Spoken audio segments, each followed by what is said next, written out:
Welcome back. Another episode here at the Hood Rat Trap. Um, we're going to be talking about specialized and diversified national economies. And why I say this is a good place to look at is because when I look at a global, we're going to look at countries that export, that feed the global economy. So that them and how they are dependent on that particular income, and that what makes them not diversified. In this particular case, we're going to be looking within the country, the things that make the biggest employers within the country that are all similar. For instance, when we look at the coffee makers, yes, they have a problem, a large problem with the fact that they are that like stuck exporting, and it's really one of their biggest export um, products.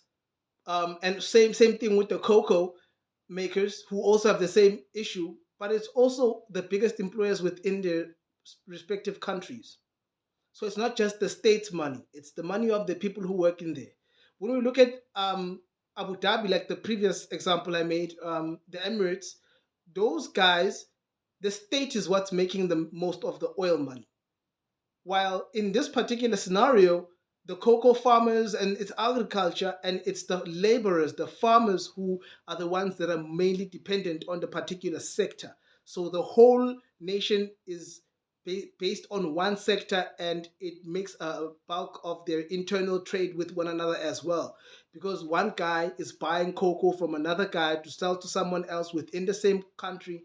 And there's a lot of trade that happens of the same commodity and product in order for maybe the big buyers who then export to arrive at that particular point where they have this much of the product. While in the other scenarios, it would be one central spot or many central owned, many places that are centrally owned that will then be the large bulk distributor. So that is a very specialist economy. Would be like the coffee guys, the guys who produce here in Africa produce coffee, the guys who produce cocoa. Very much so. They are at whenever cocoa says low price, they feel. Whenever cocoa says high price, they feel.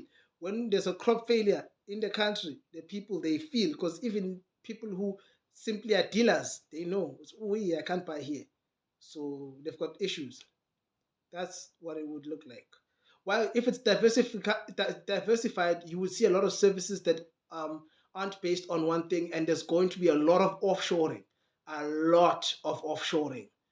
Um, there'll be backups and insurance that isn't based in the country but is used by the country.